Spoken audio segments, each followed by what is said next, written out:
Hi, welcome to ప్రజాగాలం. నేను మీ దండుపాటి కోటేశ్వరాన్ని. ఏం జరుగుతుంది, అసలు ఏం జరగబోతుంది?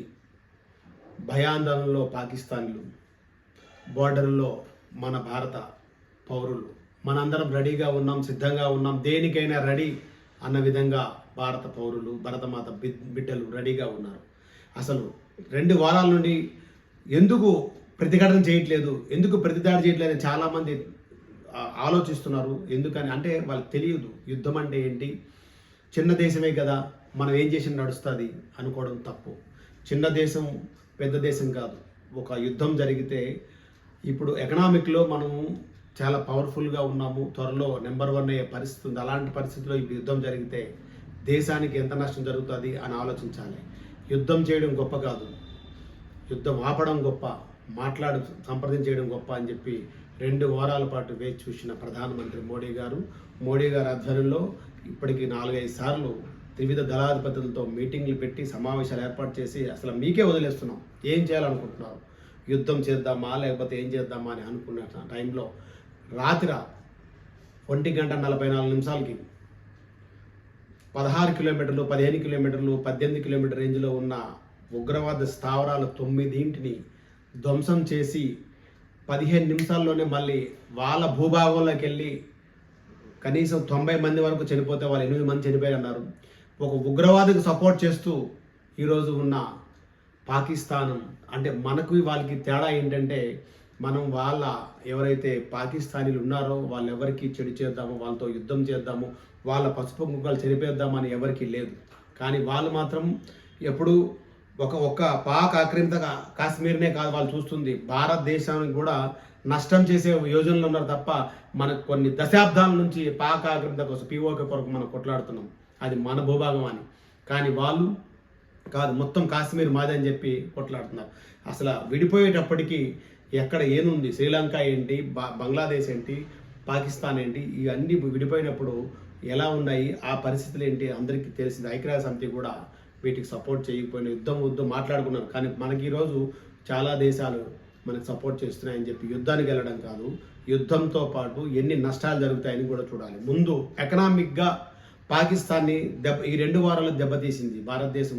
అంటే ప్రధానమంత్రి మోదీ గారి ఆలోచన మేరకు ఈరోజు వరకు కూడా మన పహల్గామా దాడుల వరకు కూడా మనకి చాలా తక్కువ, అంటే ఇంతకుమున్న ప్రభుత్వాలకి ఎప్పుడు ఉగ్రవాద దాడులు, లుంబిని పార్క్ అని అక్కడ చాలామంది చనిపోవడం జరిగింది. November 11, 2011లో కూడా అదే పరిస్థితి జరిగింది తాజ్ హోటల్లో. అలాగే ఇన్ని దాడులు జరిగినా సరే మనకి ఈ బీజేపీ ప్రభుత్వం వచ్చిన తర్వాత ఒక భయం అంటూ ఉగ్రవాదులకి ఏర్పడ్డాయి. అయితే వాళ్ళు చేసే దౌర్జన్యకాండ, దావనకాండ చూడండి ఎంత దారుణంగా ఉంటుందంటే, అంత దారుణంగా 26 మందిని పొట్టను పెట్టుకొని వాళ్ళు మీ మోడీకి చెప్పండి అని వాళ్ళ సతీమణుల్ని మీ బొట్టు మీ కుంకుమ చెరిపేస్తున్నాం అంటే, అందుకే ఆపరేషన్ సింధూరం అంటే భారతదేశానికి మీకు బొట్టు లేకపోవచ్చేమో, మా ప్రతి స్త్రీకి ఒక బొట్టు పెట్టుకుంటే ఆ కళ, ఆ భరతమాతకున్న కళ మాకు తెలుస్తుంది, అదే ఆలోచించండిరా అని బుద్ధి చెప్పడానికి రాత్రి 1:45 43 మధ్యలో యుద్ధం స్టార్ట్ అయింది. ఉగ్రవాద సంస్థల్ని ధ్వంసం చేశారు. ఇప్పుడు వాళ్ళు చేతగాని పాకిస్తానీలు ఏం చేస్తున్నారంటే, బోర్డర్లో ఉన్న కాశ్మీర్, పాక్ ఆక్రమిత కాశ్మీర్ మొత్తం బోర్డర్లో ఉన్న విధ్వంసకాండంగా ఎదురుకాల్పులు జరుపుతూ అక్కడ అమాయక ప్రజలను కూడా భయభ్రాంతులు గురిచేస్తున్నా, ఏ మాత్రం భయపడకుండా ప్రతి పౌరుడు, భరతమాత ముద్దుబిడ్డగా ఉన్న ఈ భారతదేశంలో పుట్టిన ప్రతి పౌరుడు ఈరోజు మేము రెడీగా ఉన్నాం, మేము సిద్ధంగా ఉన్నాము, యుద్ధమైనా దేనికైనా సిద్ధమనే అందరూ, అంటే ఈ పార్టీ ఆ పార్టీ అని కాకుండా ప్రతి ఒక్కరు కూడా సపోర్ట్ చేస్తున్నారు భరతమాత ముద్దుబిడ్డ అయిన మన ప్రధానమంత్రి మోదీకి. చూడండి, మార్నింగ్ ఈరోజు ఉదయమే మనకి వాళ్ళ భూభాగంలోకి వెళ్ళి యుద్ధం చేసి బయటకు వచ్చాము. ఇంకొక విషయం ఏంటంటే, మన శత్రువులు అవతల దేశంలో ఉన్నారు అనుకోవడం తప్పు. దాంతోపాటు ఈరోజు బంగ్లాదేశ్ నుంచి వచ్చిన వాళ్ళు కానీ, మన బీహార్ అని చెప్పుకుంటున్నారు, బంగ్లాదేశ్ అని చెప్పుకుంటున్నారు, వాళ్ళు వచ్చి ఇక్కడ వలసలుగా వచ్చి మొత్తం ఇండియాలో, అంటే బెంగళూరుతో సహా ఇండియాలో, హైదరాబాద్లో కొన్ని లక్షల మందికి ఓటర్ ఐడీలు ఇచ్చి వాళ్ళందరూ బంగ్లాదేశ్ అక్కడి నుండి ఇక్కడ నుండి వచ్చిన వాళ్ళు మాత్రం ఈరోజు వాళ్ళు ఏ పరిస్థితుల్లో మన వెనకాల ఉన్నారా, మన ముందున్నారా, మనతో పాటు ప్రయాణిస్తూ మన వెనక వెన్నుపోటు పొడుస్తారా, చంపేస్తారా, అవి కూడా అంటే ఇండైరెక్ట్గా మన శత్రువుతో పోరాడుతున్నాం, కానీ వాళ్ళు మన మధ్యలో ఉన్నారు. ఎందుకంటే మన డెమోక్రసీలో ప్రతి ఒక్కరికి మనం సాధారణంగా స్వాగతిస్తాము, వాళ్ళని హక్కును చేర్చుకుంటాం. కానీ వాళ్ళ వెన్నుల్లో కానీ గుండెల్లో కానీ ఎక్కడ కూడా ఎప్పుడు ఎంతసేపు భారతదేశంలో ఉన్న వాళ్ళని చంపేద్దాము, వాళ్ళని నాశనం చేద్దామనే ఉద్దేశంతో ఉంటారు. కాబట్టి వీళ్ళను కూడా మీరు అందరూ జాగ్రత్తగా అంటే చూసుకొని యుద్ధం చేయాలి. మన వెనక మనతో పాటు మేము యుద్ధానికి సిద్ధంగా ఉన్నామని చెప్పిన వాళ్ళందరూ కూడా నమ్మే పరిస్థితి లేదు. వెనక నుంచి ఏ దెబ్బైనా కొట్టవచ్చు అని ఒక్కసారి మా ప్రజాగణ సలహా మాత్రం ఇస్తున్నాము. ఎవరికి అనుమానించడం కాదు, ఎదుటి వ్యక్తులకి మనం అపార్థం చేసుకోవడం కాదు. కానీ పరిస్థితులు ఎప్పుడు ఒకలా ఉండవు. మనతో పాటు ప్రయాణిస్తూ మన వెనక చాలా సినిమాల్లో మనం చూస్తుంటాము, చాలా అప్పుడు చరిత్రలో చదువుకుంటుంటాం. వెనకాల ఎప్పుడు కూడా ఒక వీరుడు ఓడిపోవడానికి కారణం ఏంటంటే దాని పక్కనున్న ఆ ఏదైతే అందిస్తాడో ఉప్పు అందిస్తాడో వాళ్ళ వల్ల ఓడిపోతారు తప్ప వీరుడు ఎప్పుడు ఓడిపోడు. అలాంటి పరిస్థితి మళ్ళీ రాకుండా అందరినీ గమనించుకుంటూ ఎక్కడ ఏ దేశంలో ఉన్నారో, ఏ దేశంలో మనకు వచ్చారు, అక్కడ బంగ్లాదేశ్ అని చెప్పుకున్న వాళ్ళ ఆధార్ కార్డు ఎప్పుడు వచ్చింది, ఎప్పుడు తీశారో, వాళ్ళ వాటర్ ఐడీలు ఏమొచ్చి, ఇవి కూడా మొత్తం పరీక్షిస్తే వాళ్ళందరినీ వాళ్ళు వెనక్కి పంపించేస్తే చాలా మంచి దేశానికి కూడా అని చాలా మంది చెప్పుకుంటారు. ఎకనామిక్గా భారతదేశము మంచి స్థానంలో ఉంది ప్రపంచంలోన. అలాంటి పరిస్థితుల్లో యుద్ధం జరిగితే పరిస్థితి ఏంటి?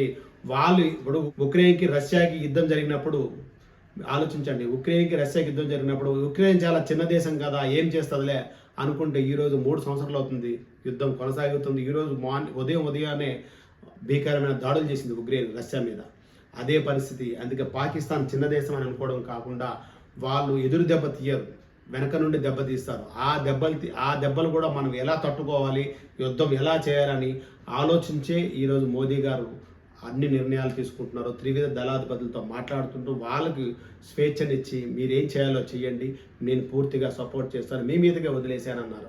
ప్రతి పౌరుడు గమనించాల్సింది ఏంటంటే యుద్ధం వస్తే ఏ పరిస్థితిని మాక్ డ్రిల్ అయితే స్టార్ట్ అవుతుంది. ఆంధ్రప్రదేశ్లో కానీ హైదరాబాద్లో కానీ మొత్తం దేశంలో చాలా చోట్ల మాక్ డ్రిల్ అంటే ఏంటి, ఒకవేళ ఫైర్ యాక్సిడెంట్ అయితే ఏంటి, బాంబులు పడితే ఏంటి, చీకటిగా ఉంటే ఏంటి, ఎలా మనం ఎదుర్కోవాలి, ఎలా కాపాడాలి, పక్క వాళ్ళకి దెబ్బలు దాకా ఎలా తీసుకుపోవాలి, మనకు వచ్చి పోలీసులే కాపాడతారు, మనకు వచ్చి మిలిటరీ వాళ్ళే కాపాడతారు, మనకు వచ్చి త్రివిధ దళపతులు కాపాడతారని కాదు. మనకి మనం స్వీయ రక్షణలతో పాటు మన పక్కన వాళ్ళకి రక్షించిన రోజే మన భారత పౌరుల్ని మనం కాపాడుకున్నట్టు ఉంటుంది.